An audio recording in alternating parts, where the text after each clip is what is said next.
નમસ્કાર, હું રાજ. આપ જોઈ રહ્યા છો સ્પાર્ક ટુડે ન્યૂઝ. નવસારી જિલ્લાના બિલીમોરા શહેરમાં આજે બપોરે એક સનસનાટીભરી ઘટના સામે આવી છે. શહેરના ગોહરબાગ વિસ્તારમાં આવેલી ચંચલ જ્વેલર્સ નામની દુકાનમાં લૂંટના ઈરાદે આવેલા 3 અજાણ્યા શખ્સોએ આતંક મચાવ્યો હતો. લૂંટારુઓએ જ્વેલર્સના માલિક પર હિંસક હુમલો કરી ફાયરિંગ કર્યું હતું. જોકે દુકાનના માલિકે હિંમતપૂર્વક પ્રતિકાર કરતા લૂંટારાઓ લૂંટ ચલાવવામાં નિષ્ફળ રહ્યા હતા અને ઘટના સ્થળેથી ખાલી હાથે ફરાર થવું પડ્યું હતું. ફાયરિંગની આ ઘટનામાં જ્વેલર્સના માલિક ગંભીર રીતે ઇજાગ્રસ્ત થયા હતા.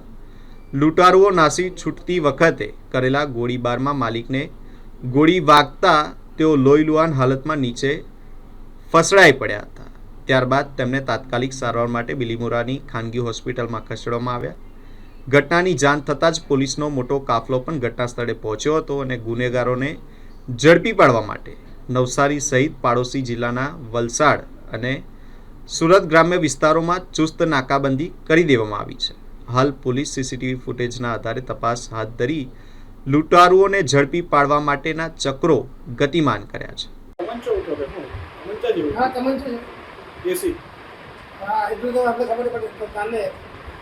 બિલીમોરા ગોહરબાગ એરિયાની અંદર ચંચલ જ્વેલર્સમાં આજ બપોરના સમયે એક બનાવ બનેલ કે જેમાં અજાણ્યા લૂંટ કરવાના ઈરાદે જ્વેલર્સની શોપમાં જઈ અને માથાકૂટ કરેલી અને ત્યારબાદ કંઈ લૂંટનું કોઈ લૂંટાણું નથી, પરંતુ ચંચલ જ્વેલર્સના માલિકે બહાદુરીપૂર્વક તેનો સામનો કરી અને આ લોકો ભાગતા એક હથિયાર એમની પાસે હતું, એમાંથી એક રાઉન્ડ ફાયરિંગ કર્યાનું હાલ અરજદાર ફરિયાદી જણાવે છે.